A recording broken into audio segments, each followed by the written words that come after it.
तो एक जैन जी क्रांति जो पूरे विश्व में बहुत प्रसिद्ध हुई है। इससे पहले जैन जी पीढ़ी के बारे में बहुत कम लोग जानते थे। जैन जी मतलब वे बच्चे जो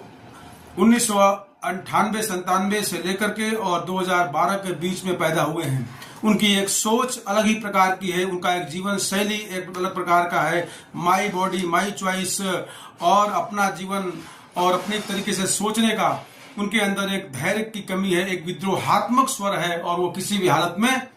अपनी जुनून के लिए कुछ भी करने को तैयार है। जिस प्रकार से उन्होंने नेपाल में भ्रष्टाचार के खिलाफ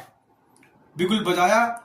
और उनकी बात को सरकार ने, जो वहां के केपी ओली है जो चीन परस्त थे और जो कम्युनिस्ट सरकार के प्रतिनिधि थे, भ्रष्टाचार से अकूत संपत्ति इकट्ठा की, उनके प्रति विद्रोह हुआ।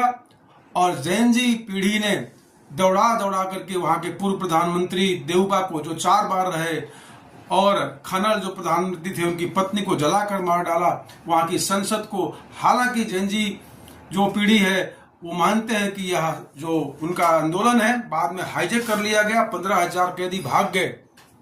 लेकिन मुख्य बात यह है मित्रों कि जिस प्रकार से श्रीलंका, बांग्लादेश और अब नेपाल और फ्रांस में क्रांति हो रही है, हम भारत के निकट है, हमें इस बारे में सोचना चाहिए कि नई पीढ़ी कतई बर्दाश्त नहीं कर सकती। असमानता, सामाजिक समरसता के खिलाफ कोई काम कर रहा है और जिस प्रकार से नेता भ्रष्टाचार होकर के अकूत संपत्ति, जो नेपोटिज्म चल रहा है, जो अपने वंशवाद के खिलाफ लोग संपत्ति, उस 5 स्टार होटल को जलाया गया जो पूर्व प्रधानमंत्री के बेटे को था। तो इस पे सोचने का विचार है और मैं तो मानता हूं कि कहीं न कहीं जैन जी जो पीढ़ी है वो सही कर रही है और